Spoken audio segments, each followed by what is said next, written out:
Section 1. You will hear two students, Peter and Mary, planning their weekend. Listen carefully and answer questions 1 to 5. Well, Mary, you're free this weekend, and so am I. So let's plan the agenda.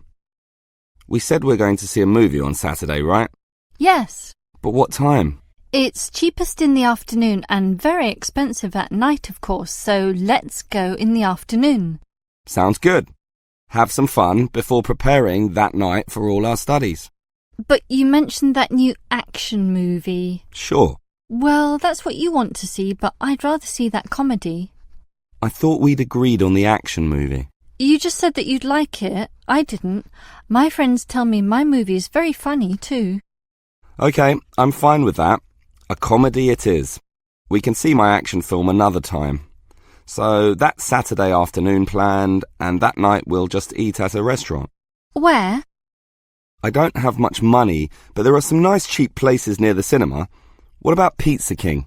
I'm not that keen on pizza, actually. There's a noodle place near there. What about that? Oh, I really wanted to eat pizza. And you know how fattening pizza is, and not nearly as healthy as noodles either. OK, we'll do it your way again. Noodles it is. OK, that's Saturday done. But Sunday, we have to study, right? You bet. We'd better start early too. 10 a.m, let's say. We can meet in the library about that time. OK, let me write that in my diary. But 10 in the morning is a bit late, don't you think? We've got a lot to do, so I should think 9 a.m. is the very latest we should meet. 9 a.m? Sunday morning? Are you serious? What about 9:30? No, it's important to be disciplined, so I'll be there at that earlier time. All right, 9 a.m. The early bird catches the worm or passes the exam, right? Right, but should we study for the science class or the maths one? Or even history. There's so much to study. Well, let's just stick to the original plan, science, right? Yeah, we can study for maths another time. OK, that's decided. Now, that just leaves the afternoon. But there's lunch first. I think we can have my choice of restaurant this time. That's only fair. But the university cafeteria is not far, and cheap too. But I thought we could have pizza. There's a nice sandwich bar there, and that's a healthier option. I'm doing this for your own good. Look at you, Peter. You're already overweight. OK. We'll take the healthy option again. Sandwiches it is, and you'll thank me for this later. Yeah. Before you hear the rest of the conversation, you have some time to look at questions 6 to 10. Now listen and answer questions 6 to 10. Well, Mary, I think we've planned our day well, but I've always wanted to ask you what you think of our course of study. I think it's good. Very good, in fact. So do I. Apart from some of the teachers. What do you mean? Well, our maths tutor, Mr. Vernon, is OK. Sure. But he doesn't seem to care much about the subject matter. But he knows his stuff. I think he's excellent. I'm surprised you don't think so too. He's satisfactory, as I said, but I'd just like him to care more, or try a bit harder. But he's smart and explains things well. What more could you want? Just for him to have more passion about what he does. He could be more like, say, Mr. Harrison. Mr. Harrison is always late, though, and he's never well prepared. Rushes in, notes falling everywhere, a complete mess. But it's his attitude that matters. Mr. Harrison wants to help students. He has passion, and that's the most important thing. Yeah, a passion for disorganisation and presenting things in a very confusing way. That's why I like Miss Whitehead. She comes on time and presents everything very clearly with her PowerPoint displays. But she's also rather mechanical. She just clicks buttons and the PowerPoint shows another slide. Very clear slides, and she explains it clearly as well, and that's the most important thing. But she's not connecting much with the students. Ah, come on. Only the bad students are not paying attention. All the rest, those who really care, are listening and the information is given clearly, concisely, and she knows her stuff. I don't deny that. I'm just saying that a truly good teacher needs a human connection with the students. Without that, teachers ultimately fail in their purposes, and thus she must be considered a failure. Phew, you are a tough one to please, I'll say that much.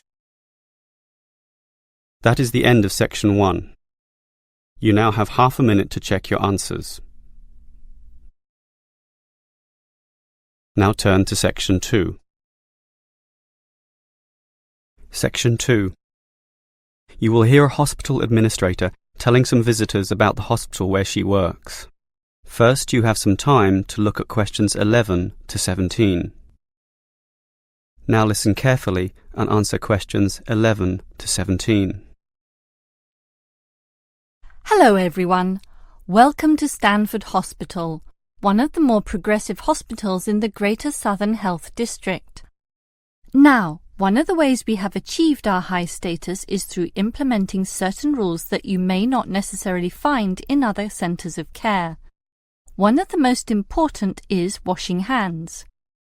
Everyone who enters this hospital must wash their hands. We have signs indicating this and special sinks installed to allow visitors to follow this rule. Did you know that the majority of lethal viruses and bacteria are actually brought in by visitors? And sick people, of course, are very susceptible to such bugs. Thus, the washing hands rule is especially important in certain wards. These have the standard sink near the entrance door and also a bottle of disinfectant spray. So, in addition to washing your hands there, you are expected to spray them as well to kill any bugs that might remain. Annoying? Keep in mind that people have died from infections brought in by visitors, and newborn babies are particularly vulnerable in this respect.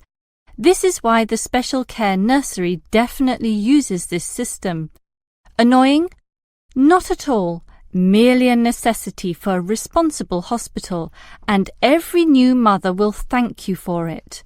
Now, and on the same theme, most hospitals allow an unlimited number of visitors, 4, 5, 6, but remember, any one of them could be carrying colds or other viruses. For this reason, at the Stanford Hospital, we limit visitor numbers to 3, and we are quite strict about this. Again, if you find it annoying, remember that it's for the good of all the patients, and it's what makes our hospital one of the best. To help keep control of this, all visitors must enter through the visitor gate, and there is a guard to tally up numbers and ensure that this rule is being followed. Now, the smoking policy. Most hospitals allow some sort of smoking somewhere on the premises, but here at Stanford, we believe that tolerating this habit at any time, in any place, is contrary to good health and the ethos of care. Consequently, we have a blanket ban. Smoking on the premises or immediate vicinity is banned completely. We are aware that such rules are often ignored, not only in hospitals but also in many public buildings. Well, we take this rule so seriously that we have undertaken preventative measures. Smoke detectors are in place. We have many video cameras installed, and if people break this rule, or any others, security will be alerted. But we're sure that won't happen once people understand that at Stanford, our goal is to be the very best hospital in the world.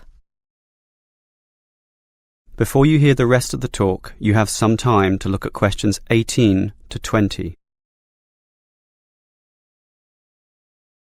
Now listen and answer questions 18 to 20.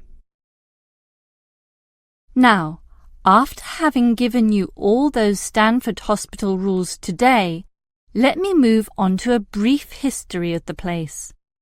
It first opened in 1955, when it was known as the Southern General Hospital. It ran under this name until the 1980s, after which it changed to the present name and was enlarged with the addition of 2 buildings, the Matheson Building and the Western Wing, although it was the second of these which first began operations in 1984, leaving the Matheson Building to open 1 year later, and other extensions such as the rear annex to appear only in recent times. The Matheson Building housed the maternity wards, while the Western Wing was for infectious diseases, and they still have those functions today. An interesting event was the fire which broke out just after the rear annex was constructed. It was found that some faulty wiring linked to the main transformer caused the fire, starting in the central building, spreading out to the medical library, Western Wing, and the pediatrics section.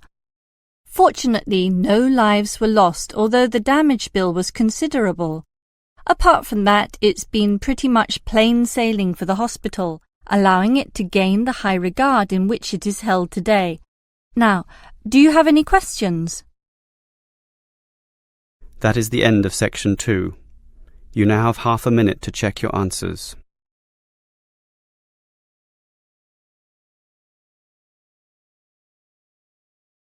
Now turn to section 3. Section 3.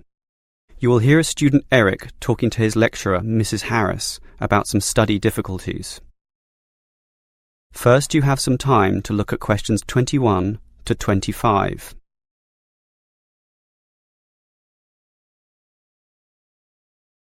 Now listen carefully and answer questions 21 to 25. Hi, Mrs. Harris. I really liked your lecture, by the way. Oh, thank you. Glad it was interesting. So, how can I help you? Well, why do you think I need help? You just don't look too happy. I admit I'm having some difficulties. About what? Oh, it's hard to say exactly. All the reading is quite a chore, but I'm handling it. What really wears me down are the assignments. The reading load is just part of the course, but sure, the assignments take more time, more effort. And you know how you have to use what you read in your assignments? That's right. That's the point of the readings. Well, the reading passages also seem, well... Boring? No, not boring, but it's hard to connect it all, to remember what the readings are about, if you know what I mean. Well, I'd advise you to write a small summary at the back of each reading text. Really? Absolutely. Basically, you don't want to be going through these texts again and again, and you'll need to refer to them often. So write a small summary, and when you revisit these texts, just read these. I'm not too sure how to write a summary, though. It's easy enough. The important thing is to check that you've written the main point, and not just a list of details in order of their appearance. Details are not what matters, so again, don't make a list of these. That will just waste valuable time, and you're going to get very busy soon enough. Usually these articles argue a point, or otherwise have a certain purpose. So think all the time, what's the point and what's the purpose? OK, and just write that? Not just that. You have to think about the supporting points also. Then you might wish to cite some evidence. You can decide that yourself. But what's the most important thing about a summary? That it's accurate? No, that it's short. After all, it's a summary, right? So, main point, supporting point, some evidence, and most importantly, keep it short, okay? Before you hear the rest of the conversation, you have some time to look at questions 26 to 30.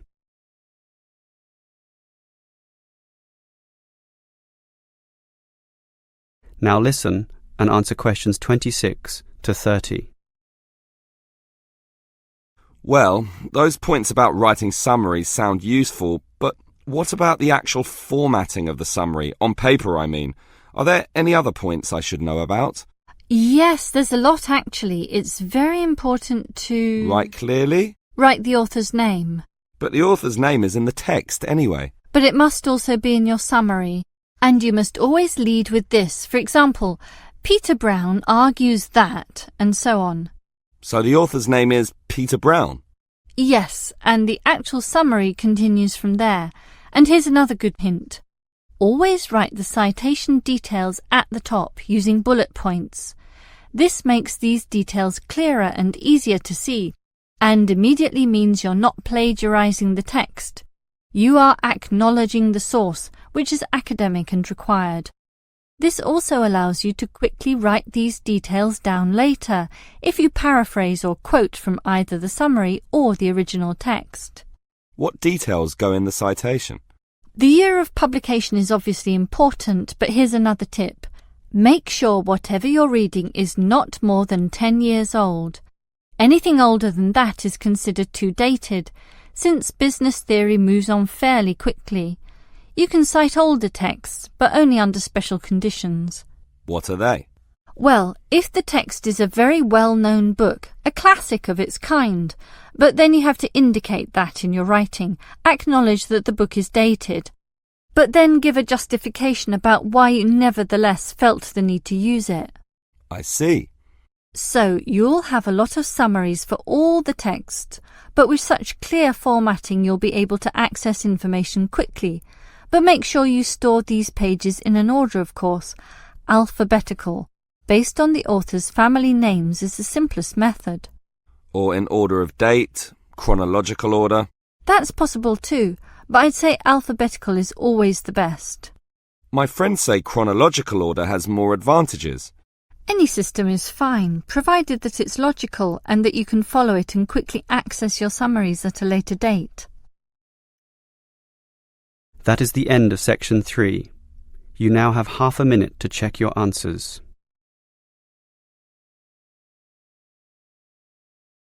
Now turn to section 4. Section 4.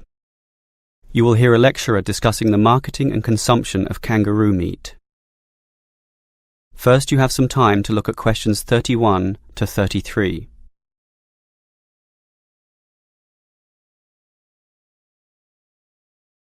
Now listen carefully and answer questions 31 to 33.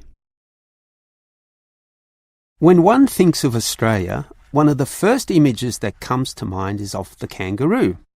This native marsupial is cute, unusual, and with the baby kangaroo, known as a joey, safely in its mother's pouch, it presents an enduring image often seen on Australian postcards and posters. Yet these animals breed prolifically and have been highly favoured by the widespread clearing of forest and bushland in the past to provide land for the traditional sheep and cattle industry.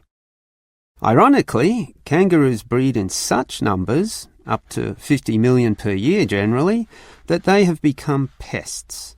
Consequently, for a long time now, there has been a yearly cull. In other words, their numbers are reduced with controlled and accurate shooting.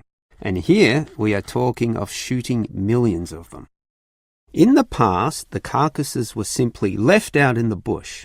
Then later, some of the meat was used as cat food, and still is, in fact.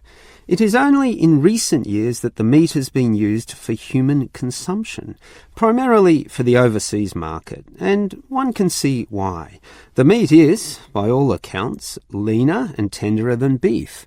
It has a strong taste and minces easily, but it also has some more subtle advantages, and this is a topic I'd like to explore now.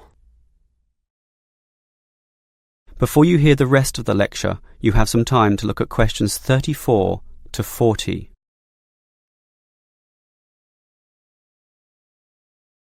Now listen and answer questions 34 to 40.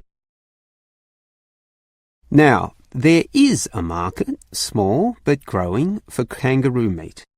And one interesting reason to encourage its consumption is that it is environmentally friendly to do so. And this itself is for 3 reasons.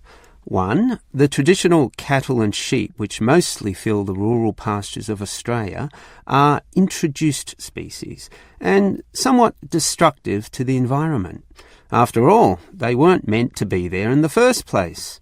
Their eating habits destroy the root systems of grass, their hard hooves tear open the ground, and their droppings are heavy and smothering to new growth. Kangaroos, in contrast, have all the opposite traits. They are a native animal existing in harmony with the natural environment there, so replacing cattle with kangaroos makes good sense. The other benefit is that, unlike cows and sheep, kangaroos don't produce methane as a byproduct of their digestion, and methane, along with carbon dioxide, is one of the primary agents of global warming.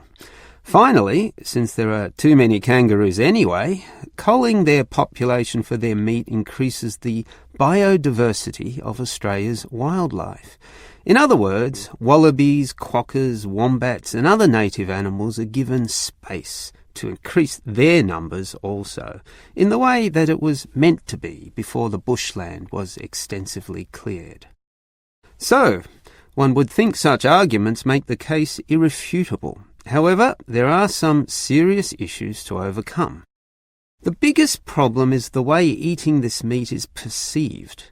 Many people still feel uneasy about eating what is, in effect, a national symbol, and a cute one at that. As well as this perception problem, kangaroos cannot be domesticated or raised within enclosures, as can conventional cattle. Kangaroos simply leap over fences, meaning that it is wild kangaroos that are harvested, which is not always efficient or cost-effective. This process involves trucks, shooters, spotlights, and many people to assist in transporting carcasses from remote locations. Finally, the public are not that happy with guns being the tool to cull these animals, arguing that it is inhumane. Professional shooters are, of course, trained, licensed, and follow a strict code of practice. They use accurate weapons and always aim for the head. The kill, in theory, is instantaneous, yet not necessarily in all cases. Thus, videos of kangaroo shooting taken by animal rights activists can cause great problems for the industry.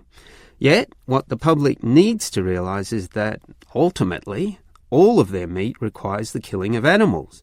And what happens in cattle abattoirs is, in essence, no different to what happens during the average kangaroo cull. That is the end of section 4. You now have half a minute to check your answers.